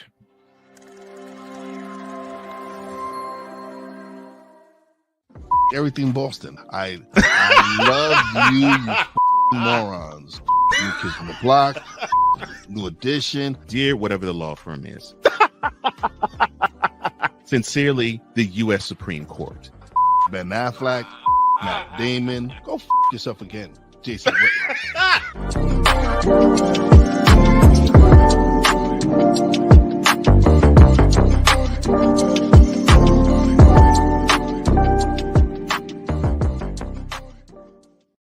Join the transporter to Hades. Your butt and gut becomes one. Join the reformer of hooker whores. This is my daughter, Placenta Booty Johnson. Join the bronze guard. Whenever you are in distress, take off your baseball cap and throw it in the air. Join your very own superhero of broadcasting, Chris Bass. So whatever color crown they get, they palm it and do two circles, and that translates to, I can be the black people. As she takes you through the week's paces in Baseline. Live every Saturday at 8 a.m. Eastern, 7 a.m. Central, Pacific time zone people, just stay asleep when this is on live and just catch the recording. Oh, I'm sorry. Exclusively on the Chris Bass YouTube channel.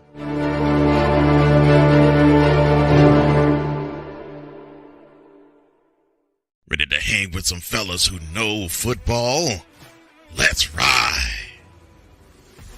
LC Muscles 28. I think they're the most overrated defense in the league. Steel Sermon. We did not trail for a single second. Tiny Tim. McCarthy is a bonehead. A Pizzle 90. I'm going with my boys. Fins up, baby. Get ready for the Four Horsemen of Pick'ems. Every Wednesday night at 10 p.m. Eastern, 9 p.m. Central on YouTube.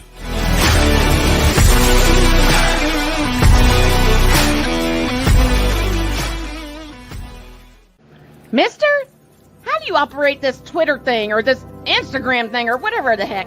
You're supposed to know all this stuff. Anyway, welcome back to the show.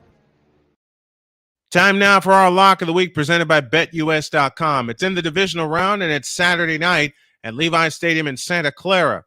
49ers are favored by 9.5 over the Green Bay Packers. I say take the 49ers and lay all 9.5 of those points because Jordan Love will not know what to do against this defense. That's our lock of the week presented by BetUS.com, where the game begins. And I will repeat this probably for the remainder of the week.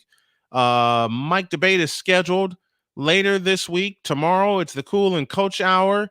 And Friday, we do our divisional picks. So stick around. More of Snowman in the Morning with Cole Johnson. And on Monday, it's the return of the Brian Snow Show as I will welcome Don Gleason and the Black Widow herself, MMA star Jessica Borga. It's going to be a great, great show. Now, one more time. This moment of bronze sexual stupidity is brought to you by Hooked on Bronix. When you start talking like an idiotic bronze sexual, Hooked on Bronix can set you right. Call 1-800-YO-KANG. Real LJPM, now approve all this.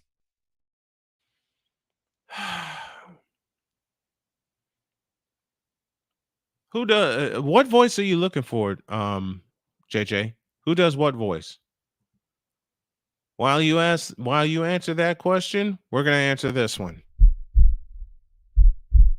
In a world where partial greatness is celebrated and total greatness is shunned, there stands to be a figure on the lips of those who love him and those who hate him. The inane comparisons to Michael Jordan and Kobe Bryant continue and has existed since 2003. There is no end in sight, for the battle between those who unconditionally love and unconditionally hate him wages on. These are their stories. Welcome to the Bronzexual Confessions. I'll spare you the peripherals. Bam! Jamal Crawford, who I liked once upon a time, kidding as I say that, said, quote, look at the expectations of LeBron. He was on the cover of SI as chosen one before he graduated high school.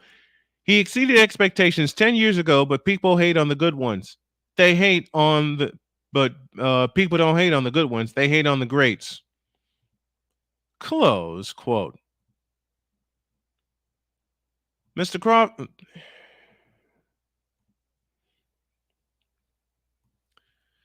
I'm going to make this a double play, which shouldn't be necessary. It really shouldn't. Oh, let me start with this. Jamal Crawford. What?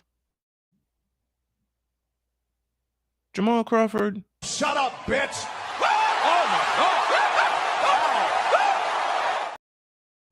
Not to mention. Bitch, please. And. Bitch, are you for real? And. And. I'm getting too old for this. And. I don't remember asking you a thing.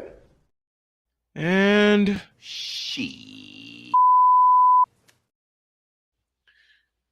Bishop Bullwinkle, has LeBron James ever been great? Ever? Hell no. To the no, no, no. Hell to the no. Hell to the no. To the no, no, no. LBJ, great? What? Why the you lying?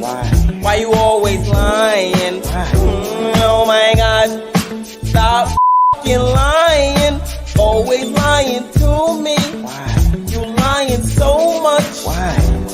You making it hard for me. Yeah.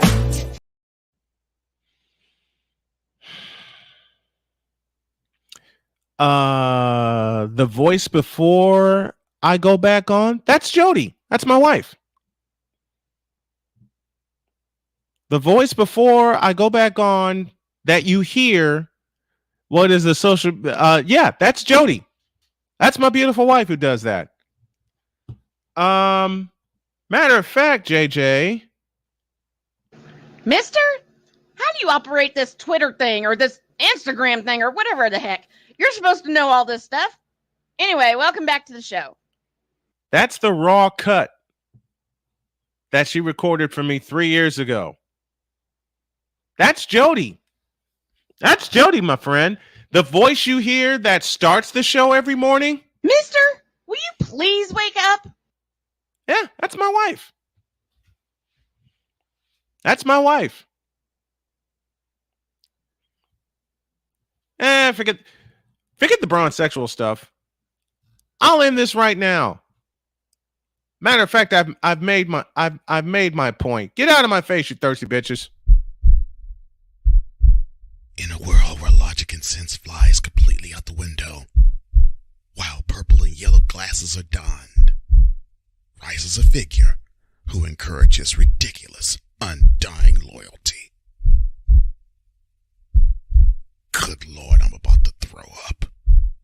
This has been yet another installment of The Bronsexual Confessions. Now that I've ended that short bronsexual confession, let me take a quick break and I will come back and I will tell JJ and others the story of how I got my wife involved in helping produce the opening of the show. I'll be back.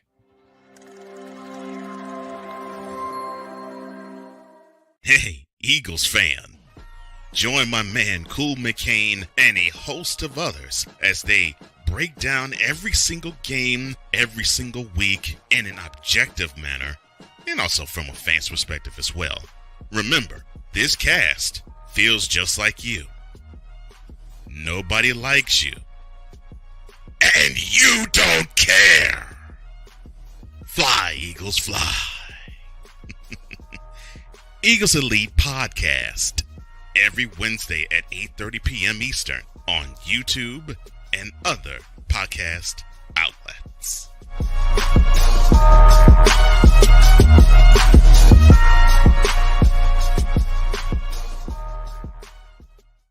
Everything Boston. I love you morons. New Kids on the Block, New Edition. Dear whatever the law firm is. Sincerely, the U.S. Supreme Court. Ben Affleck, Matt Damon. Go yourself again, Jason.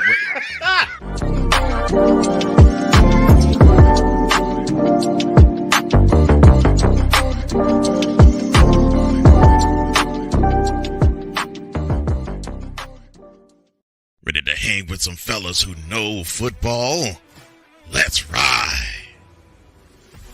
LC Muscles 28. I think they're the most overrated defense in the league. Steel Sermon. We did not trail for a single second. Tiny Tim. McCarthy is a bonehead. A Pistol 90. I'm going with my boys. Fins up, baby. Get ready for the Four Horsemen of Pick'ems. Every Wednesday night at 10 p.m. Eastern, 9 p.m. Central on YouTube.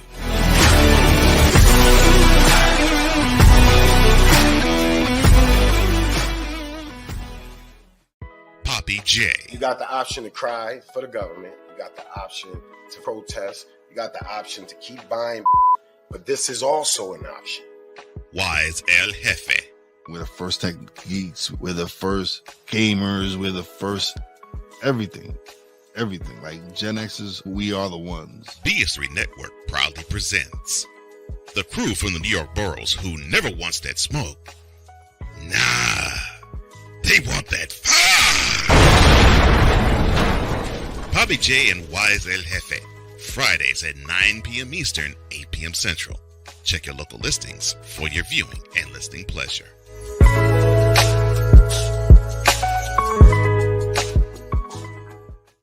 Mister, how do you operate this Twitter thing or this Instagram thing or whatever the heck? You're supposed to know all this stuff. Anyway, welcome back to the show.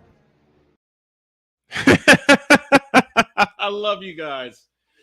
I'm bragging. Of course, I'm bragging on my wife, Jody. JJ posed a question, and I didn't want to waste any more time talking about you know who.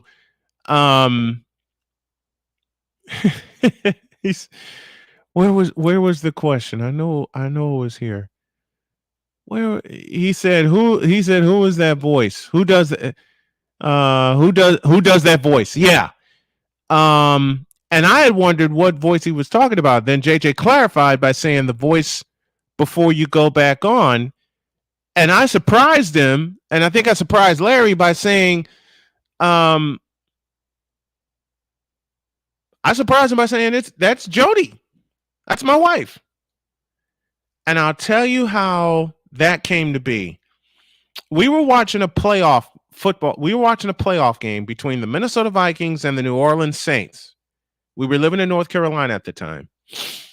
And the Saints had just made a big play that was supposedly a touchdown because we had just caught the tail end of it.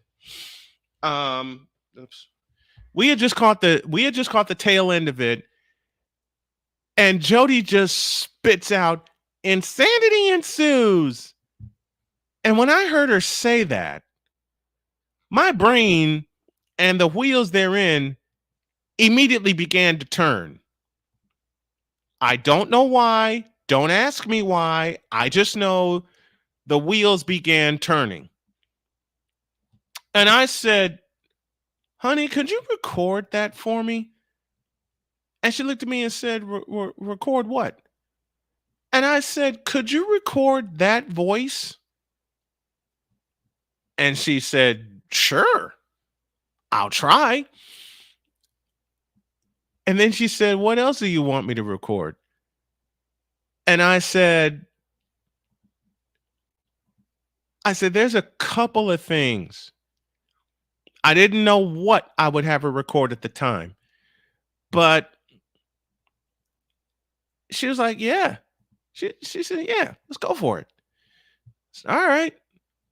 So I did the podcast opening, and I said, "I need you to do insanity ensues." So she went for it, and it sounded perfect. And after I heard that, that's when everything immediately began to turn. So I kept thinking of ways of how to improve the opening of the show. And I said, "Would you do something for my opening?" And she said, she said, "What do you have in mind?" I said, "Can you add a line for my opening. And I wrote down the line, and she looked at it and she gave me this wicked smile and goes, "How do you want it?" I said, "You know, the other morning when we had to go to Durham and I had fallen back to sleep and you needed to wake me up?" She says, "Yeah." I said, "That way." She said, "Give me a few minutes." So I walked out. I went back into my office, came back in, and I told her she should do voiceovers. She hasn't. Oh, hell, let me go ahead and actually say it out loud. I actually suggested that we should do a podcast together because I know she'll have everybody laughing. But she says, "I'm ready." I came back in with the recorder, and this is what happened. Mister, will you please wake up? You just hear the first 3 seconds of the recording that actually lasted a minute because the rest of the time I was on the floor laughing. And she says, "Why are you laughing at me?" I said, "Because of the way you said that." So I had to master this down. Mister, will you please wake up? And that's what you hear in the morning. That's what you hear at the opening of the show to get us started. And I also said, "Can you do a bump back for me?" She says, "What's that?" So I explained to her what it was. And she says, "Yeah, I can do that. Just write down." She always tells me, "Write down what you want me to say." So I wrote down the bump back that y'all hear when we come back from break. And this is what happened. Mister, how do you operate this Twitter thing or this Instagram thing or whatever the heck? You're supposed to know all this stuff. Anyway, welcome back to the show. That was the raw cut. I have since used that in so many other edits. And I keep saying that. I keep saying that to her, and she says, "What? It's just my voice." I said, "That's the beautiful thing about it." And she did one more funny one for me that I haven't used in a while, but I have the feeling I'm going to in the very near future. And that's this one. Hey, Tomlin, they're waiting for you. Oh, you guys are too kind. You guys are too kind. And in case you haven't seen my beautiful bride yet, there she is. That's my beauty. That's my beautiful wife, Jody. And from that same day, which is our wedding day, came this picture. Left to right, my daughter Cheyenne, of course me, Jody in the middle, my daughter Sonia, and my son Dakota. Left to right. And the funniest thing about that day is she's thank you, JJ. You are too kind. The funniest thing about that day, that's the only time since we've been together that she's worn heels. Was our wedding day. And she wanted to take them off because her feet were hurting bad. And I had stepped out. I came back in and she told Sonia and Cheyenne, "Get these shoes off of me."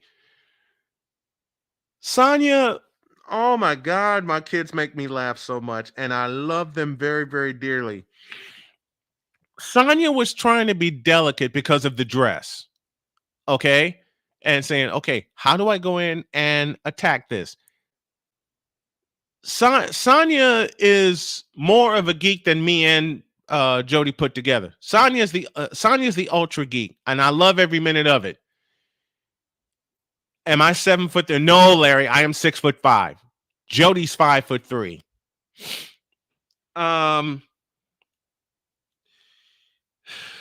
It's so funny talking about my family, but I love them all. Sonia's trying to be careful with the dress. Cheyenne said, "The hell with this," and dove right in under the dress to take the shoes off. If I can find that picture one day, I'll show you guys what I'm talking about. But that is how Jody got involved with this project, and she's going to, I know she's going to be involved in another one. I know she wants me to be involved in a podcast project she's doing, but that's the voice you hear when you hear. This is Snowman in the Morning. And welcome back to Snowman in the Morning. And Mister, will you please wake up? That's Jody. That is my beautiful bride who provided all of those, that provided all of those voices. And I don't know how you get voiceover work, but seriously, she should look into it. She's going to be doing voiceover work with me because there's a project I'm going to launch where we're doing an audiobook. And boy, the voices she could put together, especially when that Southern drawl comes out. There are some things, and I know I've used the last part of the show to brag on my wife Jody, but I can't help it. And again, I'll put the picture up. I'll put the picture up again. Bang. June 25th, 2019. That's the day we got married. And I can't tell you how happy I've been since that day. I think one day I'm going to have both of us talk about that wedding day and a collage. I'll take the conversation and y'all will hear it. But yeah, I've told her several times she should get into voiceover work. And if I have something to say about it, she will. But it's only going to be with projects that that I'm doing. I'm going to be doing a couple of audiobooks. And one of them is going to be my own autobiography. And of course, there are going to be several chapters with Jody. You know what? I'll express this to you and then I got to go. We had talked, like I said, we had talked about starting our own podcast together. And one of the things she had thought about doing was healthy cooking and food reviews. I beg your pardon, food reviews.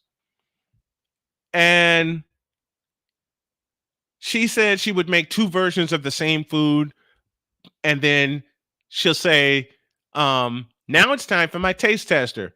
And one of the ideas I had is that she would come in here in studio and would pull these headphones off of me and would just like give me a big hug and go, "Mister, it's time for your duty." And I'd go in and taste the food and I'd give my honest review of it, but she wouldn't tell me which was the healthier version of the food because we're both really trying to get healthy. But that's one thing. Well, she's wait till you tell her you spent 30 minutes of the show talking about it. Oh, she knows. She knows I talk about her all the time. And she'll just look at me and roll her eyes while laughing and go, "What did you say now?" I say, "Oh, I didn't say much. It's time for you to do it." Yes, JJ, she will say that. Or she'll come in and she'll point the finger. She'll playfully point the finger at me and go, "Mister." Or the one time, and Victor remembered this happening. I was calling the 49ers Cardinals game, and Jody had brought me dinner. She brought me my dinner. And there was a minute left in the game. And I turn around, I see her, and of course I get 80,000 shades of distracted, and all I want to do is just kiss her. And she'll go, "Finish calling the damn game." I forget the coin. She said, "Finish calling the damn game. It's not like we don't know who's going to win it, but finish calling the damn game." And I'm laughing. I'm laughing the whole time. On that note, I got to get out of here. Thank you all very, very much for allowing me to brag on my wife, for allowing me to brag on what we do, and for supporting everything that we do here at Snowman Multimedia and at J.K. Snow Audio Productions. Something coming in the future? You'll have to find out. Have a great day. God bless. Remember to make your next move your best move. And always remember, if your dreams don't scare you, they're simply not big enough. Dream big, do bigger. We are, and we hope y'all are too. I got to go out in the cold and feed some rabbits. I'll see you tomorrow. So long, everybody.